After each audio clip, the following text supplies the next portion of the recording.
Hi everyone, I'm Mike and this is the Sunday Art Show. In this video I'm going to take you through a plein air landscape painting of a pebble beach populated with lots and lots of people. So it's pretty chilly here in Exeter this weekend and I thought it would be nice to think back to warmer times. So this is a trip to the beach at Budleigh Salterton on the south coast of Devon. And this was it doesn't really come across in the little video clip I showed you, but it was a particularly busy day. It was actually quite crowded, but for some reason it doesn't look quite that way in the little video clip.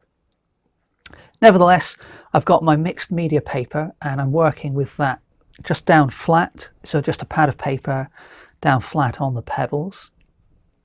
And I'm using interactive acrylic today.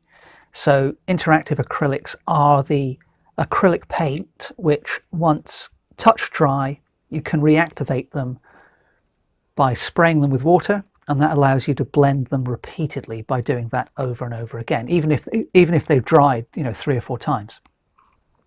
That said, I'm using these for the most part just like normal acrylics today. It's quite a hot day, and for this particular subject I was just able to work reasonably quickly and just kind of blend as I went. So a little bit of cerulean blue and a little bit of white to pop in a nice bright blue summer sky. The initial drawing has been created using a blue watercolor marker, one of my favorite drawing mediums, and I like that a lot because I can kind of move the lines around and hide them with the acrylic or blend them into the acrylic if need be. But at the same time, it gives me a nice bold line. So, I can see what I'm up to, basically. So far, the drawing incorporates the distant cliffs, the quite distinctive line of trees over to the left. And then, although there are a lot of people, I'm going to ignore that guy in the foreground of my reference. Well, it's the reference for you, bottom left, but I'm actually painting from life. I'm just looking at the people down the beach. So that guy with kind of the yellow cooler sat on the deck chair, I'm going to ignore him. But I have just indicated a couple of people, but I'm going to add a load more. So the idea for this painting is I wanted to kind of create the sense of heat and create a crowd without getting into the intricacies of drawing every single person in great detail. But while I've been chatting away there, you can see I'm just popping in a darker blue for that little patch of sea which is off in the distance beyond the little kind of little spur of pebbles which goes out into the sea on the right hand edge of the painting. So the way I tend to work is if I've got blue on the go for the sky, then I'll think to myself, okay, where else can I use a blue in the painting? So that's why I'm working in this way. It tends to minimize the amount of brush cleaning you need to do. And I just think it's quite an efficient way of thinking as well, to just build things up all across the painting at the same time, basically. So we've got a slightly paler blue than the distant blue there for the little crescent of seawater that we can see peeking in from the left. And I'm just blending that in with some white. So I didn't spray it with water, but I'm just working quickly enough that even on this hot day, I can do just a little bit of gentle blending.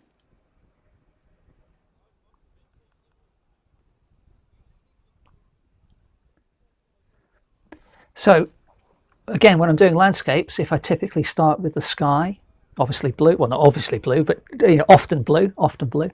I've used blue for the water, so now I'm thinking to myself, okay, what other colours have we got out there which I could create by mixing this blue with something else? So that's why I'm going for the greens now. And you can see I'm just blocking in the greenery on top of the distant cliffs. And especially when working plein air, even on a calm, settled, sunny day like I've got here, you can probably tell from the footage there are clouds coming in and out because the lighting's changing. You can just see it lifted there, so it's suddenly got brighter. So you've got to be fairly quick. So I do find that if I can avoid, having to wash my brush out excessively, it does save me quite a bit of time. And having put that darker green down, I'm now coming in with a paler green. So I've added more cadmium yellow to the mix.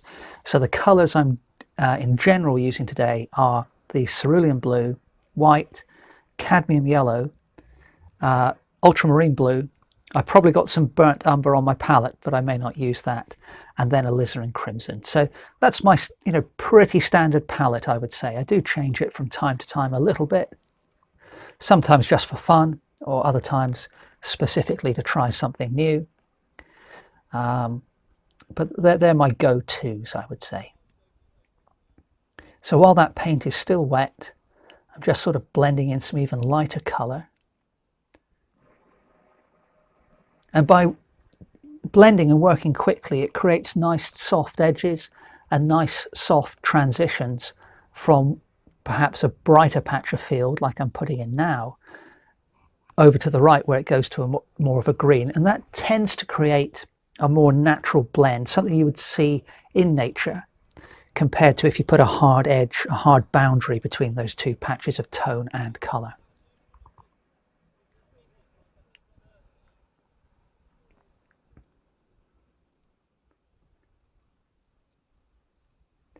Now you can see I'm just painting right across the top of the trees and the trunks of the trees in the background. With the watercolour marker I've put down, the line work I've put down, although it will move a little bit with me working the brush across it, there'll be enough left that I can see where my drawing was, and that's really all I need, just a little bit of an indication.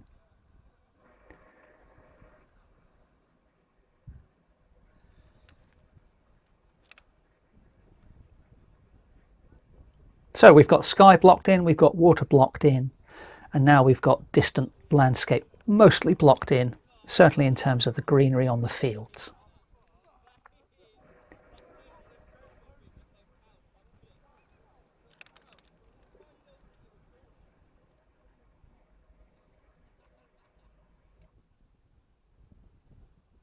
Now there is some shrubbery, possibly a few small trees, bushes, things like that, up on top of the cliff, but I'm not worrying about drawing those precisely. I've just come in with a darker green, added more blue to the mix, possibly a little bit of the crimson, and I'm just kind of working my brush in pretty much a random way to hint at those things, hint at the kind of the organic random growth of a hedgerow rather than trying to draw a hedge.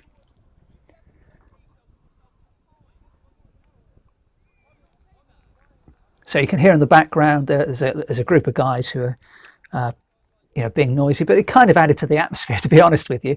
So that's the great thing about the beach, I think, is that sometimes you can go down there and it's completely deserted when you expect it to be busy. It's just quiet and serene. But on this particular day, as I said, quite a lot going on. It was quite noisy, a lot of chat, a lot of people having a great time, and I want to capture something of that busyness in the painting eventually.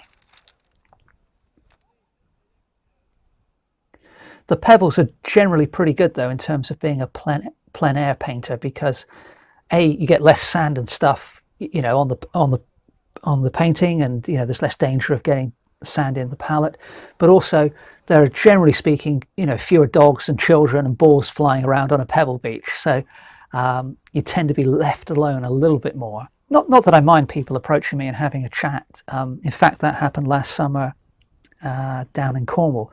And, generally people are very cool and just interested in what you're up to. But it's, generally speaking, a lot calmer on a pebble beach than it is a big open sandy beach, in my experience. So while I was yapping away there, I've popped in some of these trees. And they are quite distinctive. They've got long, slender, straight trunks.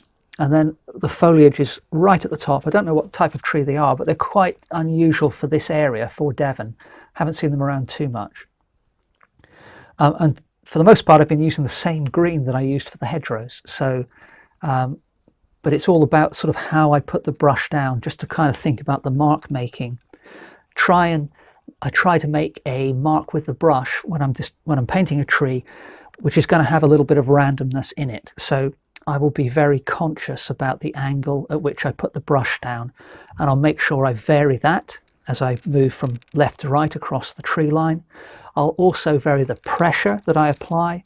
I'll also vary the orientation of the brush, and sometimes I'll kind of push the brush against the bristles, and I'll, generally speaking, have quite a bit of paint on the brush as well, so it's not too watery and I'm not doing dry brush. So because when you kind of put a soft blob of paint down, it kind of does its own thing a bit, and that helps create a random texture and a random block of tone and colour.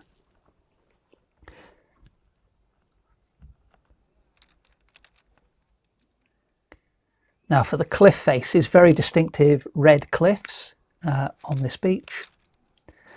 So I've mixed in some of the alizarin crimson, not too much, but definitely some, with the cadmium yellow to give me a pale orange, and then added some white